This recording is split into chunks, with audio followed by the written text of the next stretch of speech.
Insomma, il punto è che questa Europa così variopinta la era possibile perché tutti, indifferentemente dalla grandezza del proprio Stato, e che aveva accesso al mercato europeo, se non mondiale.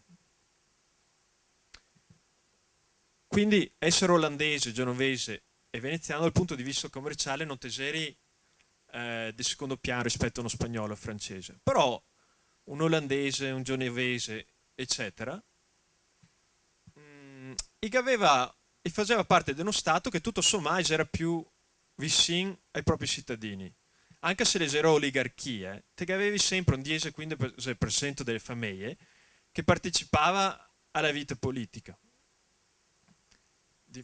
No. Invece, se te eri suddito in Spagna e in Francia, no. Ma cosa sarebbe successo se tutto d'un tratto gli olandesi non potessero più commerciare al di fuori dei propri confini? Ecco, questa qua è l'Europa a fine 800. Vediamo che c'è un cambiamento drastico confronto ai secoli precedenti. Spariò tutto fagocità, tutte quelle realtà politiche fagocità da impero russo, impero austro-ungarico, impero ottomano, impero germanico, impero britannico. Addirittura la Scandinavia era sotto lo stesso regno di Norvegia e Svezia, dopodiché Repubblica Francese, Regno di Spagna, per la prima volta vediamo saltare fuori anche il Regno d'Italia. Questo quasi era un periodo di alto protezionismo, con pochi scambi commerciali internazionali e poche che Gesera che aveva delle tariffe disumane. Ecco che vediamo che i pochi stati piccinini che sopravvive, i quasi tutti nella costa atlantica, Portogallo, Belgio, Olanda, Danimarca. Perché?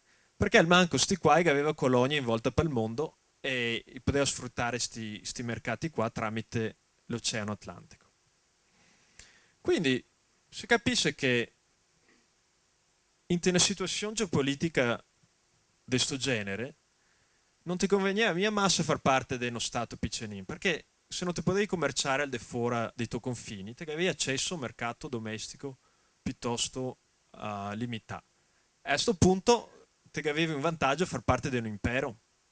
E se ti eri un impero e te volevi espandere il tuo mercato, non ti restava altro che invadere nuovi territori. E questo anche si spiega perché era un periodo più bellicoso che sta anche alla radice delle guerre del secolo successivo, del XX secolo.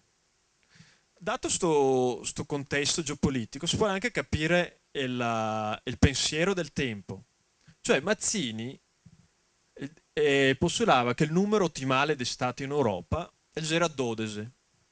Cioè per lui siciliani, bretoni, irlandesi non gli aveva senso come stati indipendenti, appunto perché gli aveva un mercato massa piccolo per stare in pie. Cioè, a lui neanche perché passava per la mente che magari poteva commerciare al di fuori dei propri confini, perché non era la realtà del tempo. E il Dictionnaire politique de Garnier Page scrive che è ridicolo che il Belgio e il Portogallo le nazioni indipendenti. E questo appunto perché aveva delle economie masse piccinine. Ma la frase più bella è la che ha detta il ministro inglese in risposta a un ambasciatore francese. Se voi altri non fossi così protezionisti, noi altri non avrissimo da invadere nuovi territori.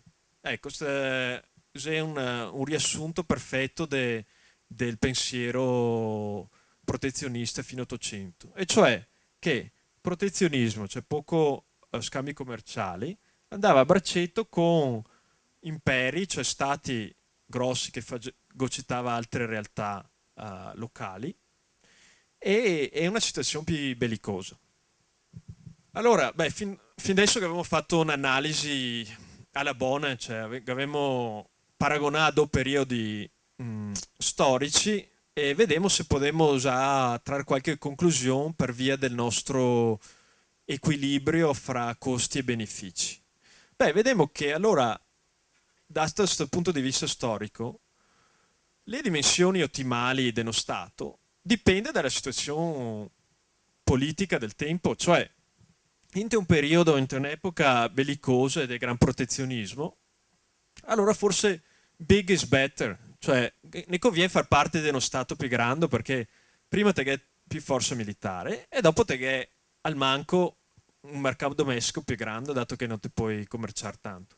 E questo appunto si detta dal fatto che i confini politici si accompagnano dei confini commerciali, presso poco.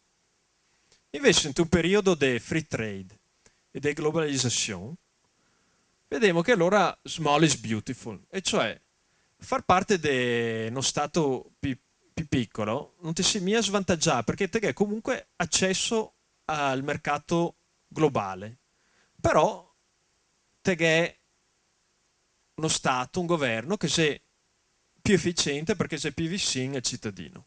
E questo appunto perché il commercio non ha confini politici in questo regime di free trade e globalizzazione.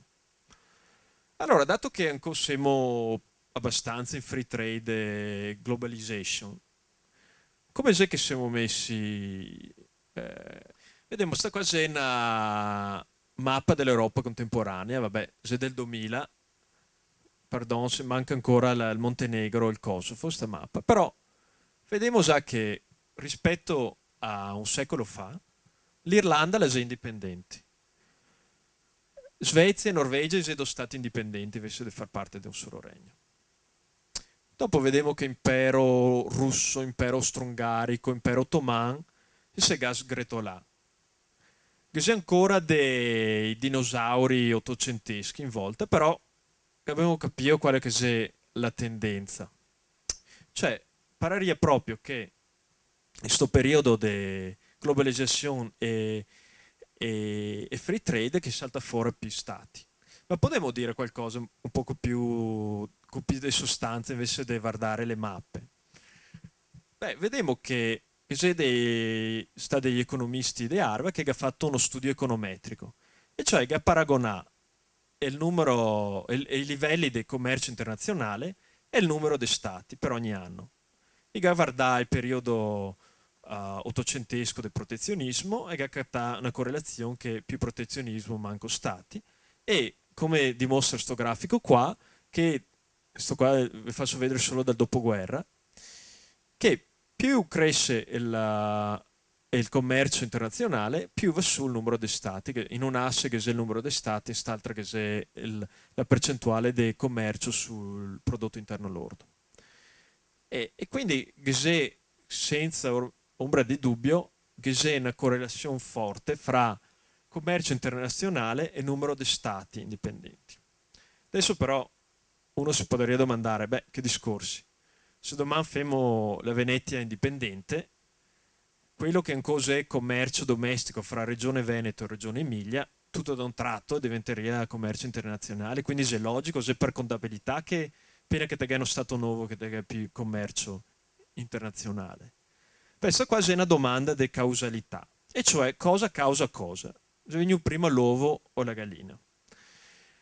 E se è possibile che sia test econometrici per verificare se è appunto solo semplicemente una roba di contabilità oppure che sia veramente un incentivo a più commercio che all'interno dello Stato si forma delle esigenze anche con basi culturali, storiche, quel che te vuoi, che si formino nuovi stati. E vediamo appunto che secondo questi test econometrici fatti da questi economisti, parerebbe proprio che sia anche causalità.